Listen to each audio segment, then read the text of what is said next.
If anyone doubts that the costs of ethical failure are real and that they include a human toll that is beyond calculation, well, you only have to read the Brereton report that finds credible evidence of war crimes committed by a few but significant number of Special Forces operators drawn from the ranks of the SAS regiment.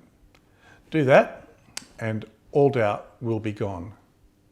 Lives lost, families ruined, reputations destroyed, not only in Afghanistan, but back here at home in Australia, where the honourable service of the majority has been tarnished by the shameful conduct of the few. And then there's the damage inflicted on the whole nation by those alleged to have committed these terrible offences. The armed forces of liberal democracies like Australia depend on maintaining our moral authority if we're ever going to be effective in the field. In the Brereton report, it will be taken up by Australia's enemies and wielded as one of their most potent weapons. Atrocities, well, they'll attempt to justify them by reference to its findings.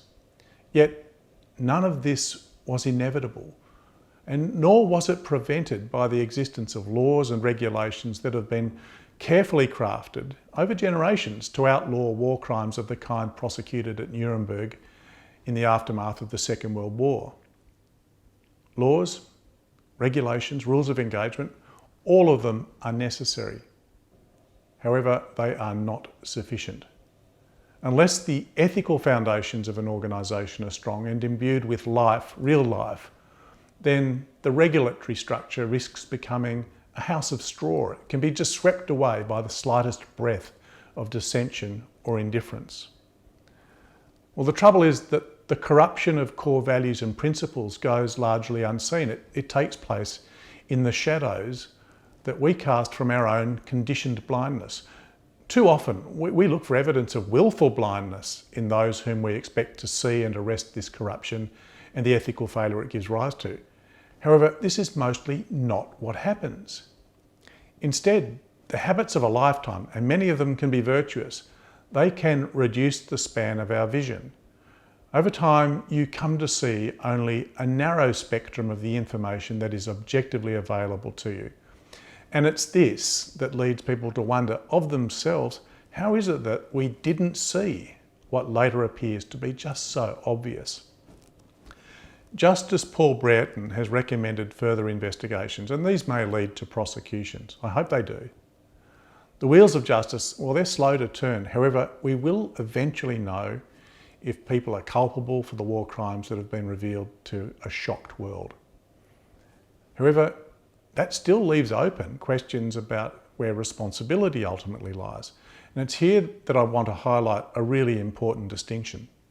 There is a difference between responsibility and culpability. A person can be responsible for a particular outcome without being blameworthy. And this is the distinction that lies at the heart of the doctrine of ministerial responsibility in parliamentary democracies. It informs our understanding of command responsibility in the military. It has application in life more generally.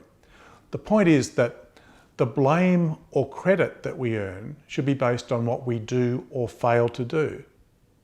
However, our responsibility is attached to our role and makes demands that may not be fair, but we're bound to accept them if we volunteer for the job.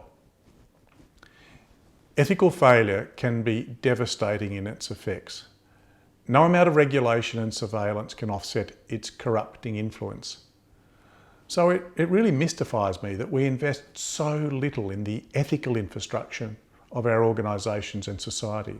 I mean, how many hard lessons do we have to learn before we make that investment? There's a fine line between relying on the formal systems of checks and balances to regulate human affairs and prevent the worst of which our species is capable, and in falling prey to a lack of curiosity about what's growing in the shadows cast by our own conditioned blindness. Whether or not we pierce the shadows, whether or not we see, is ultimately a matter of choice. So let me ask you, when it comes to ethical issues, how and where do you draw the line?